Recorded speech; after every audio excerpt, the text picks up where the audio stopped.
Salam alaikum. On se retrouve avec une nouvelle vidéo qui va aborder la notion des fichiers en C++. Avant de commencer, il est intéressant de signaler que les fichiers ont une importance très importante dans la vie numérique de ce monde-là. Notez aussi que toutes les informations qui sont stockés quelque part sur un support de stockage, que ce soit un flash disk, un disque dur, un DVD, quoi que ce soit, sont des fichiers. Et indépendamment aussi de leur nature, qui peut être des images, du texte simple, ou des sons, et combinaison entre eux, et qui peut être des fichiers, etc. Pour cela, il est très intéressant de savoir comment manipuler les fichiers en C++, notamment les fichiers texte qui contiennent généralement des données, et votre profil en tant que statisticien doit le savoir. Pour les programmes qu'on vient de développer jusqu'à ce niveau-là, leur donner ont deux sources possibles, soit que ces informations ou les valeurs des données qu'on vient de manipuler avec un programme classique sont intégrées dans le programme lui-même. Pendant la création du programme, on peut initialiser des variables, on peut initialiser des vecteurs, etc. Soit qu'elles sont fournies par l'utilisateur de votre programme pendant l'exécution, à travers les dialogues, donner telle valeur, etc., etc. Et évidemment, il est possible d'utiliser des données qui sont stockées dans des fichiers. Et pour le savoir comment manipuler dans le langage C++, premièrement, il faut indiquer l'utilisation de la bibliothèque fstream qui vous permet vous offrir un ensemble de fonctions telles que l'ouverture des fichiers en lecture, en écriture, etc. Et déclarer des fichiers que vous allez utiliser en lecture avec le mot-clé InFileStream, et les fichiers à utiliser en écriture avec OffStream. L'exemple que vous allez traiter comme exemple pratique, il va effectuer le produit de deux matrices qui se trouvent préalablement dans deux fichiers, le fichier 11.txt et le fichier de 2.txt. Donc ces deux fichiers, il faut les créer préalablement et les enregistrer dans le même emplacement que votre programme. Sinon, vous devez indiquer juste avant le nom du fichier, le chemin ou le répertoire dans lequel ces deux fichiers sont enregistrés. Donc, j'ai deux fichiers que je dois créer. Le premier fichier, il est nommé 1.txt et il contient la dimension de la première matrice. Par exemple, si je veux multiplier matrice 2, 2, donc cette matrice elle contient deux lignes de commande. La première ligne, par exemple, c'est 1, 2, et la deuxième ligne, c'est 3, 4. Et le deuxième fichier sera nommé 22.txt.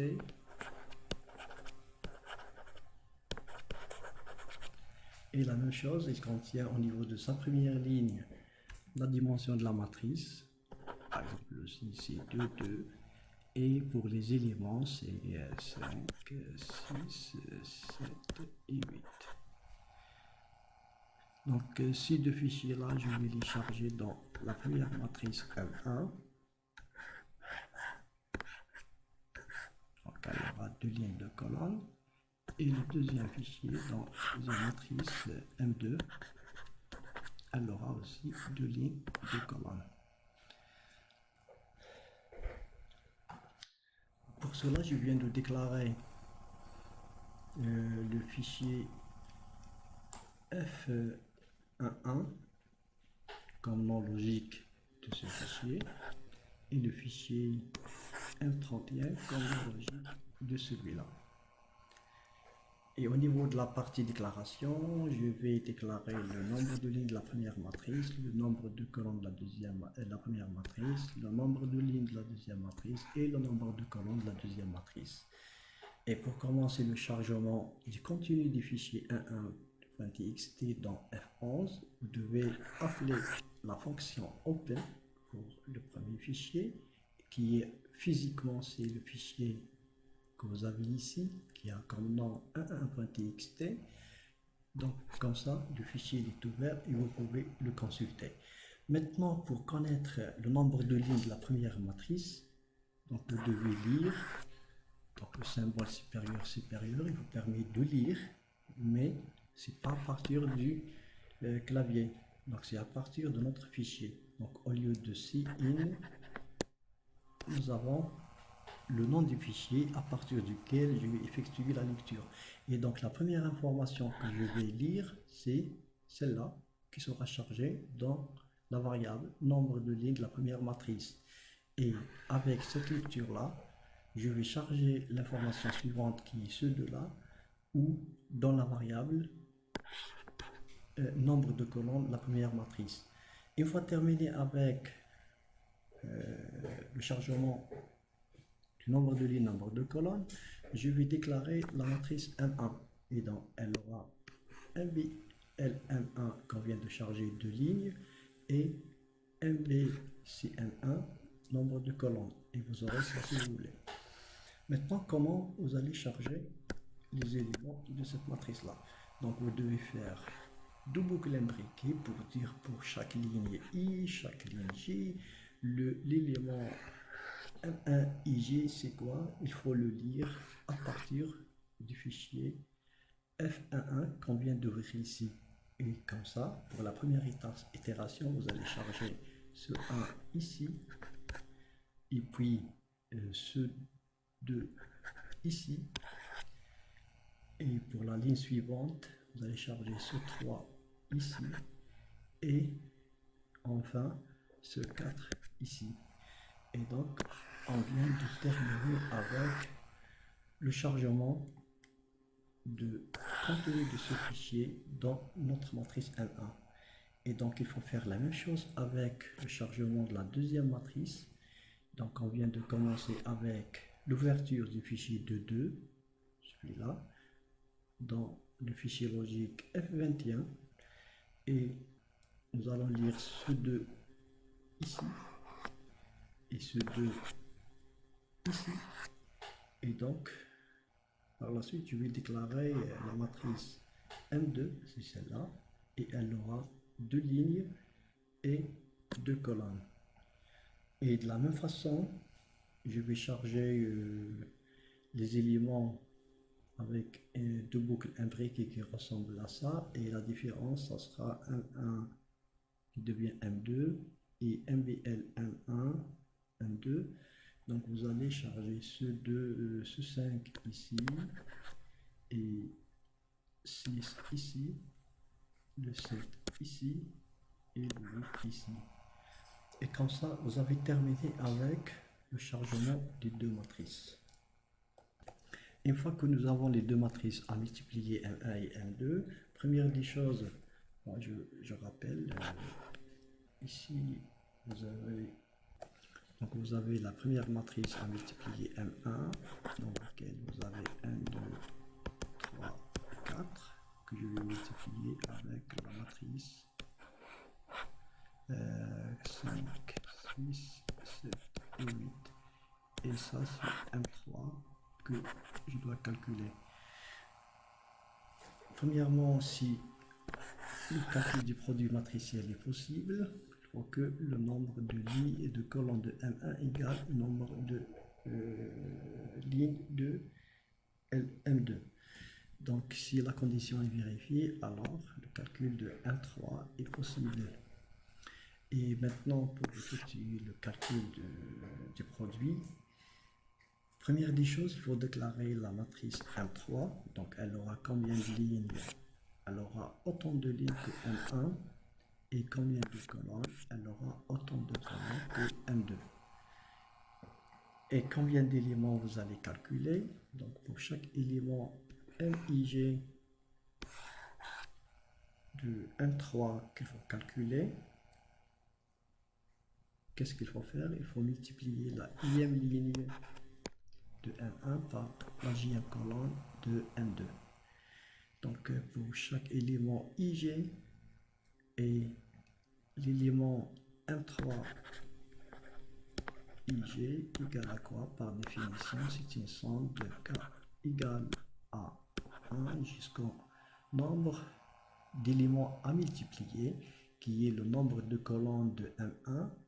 Donc MB, c'est de M1. Quoi?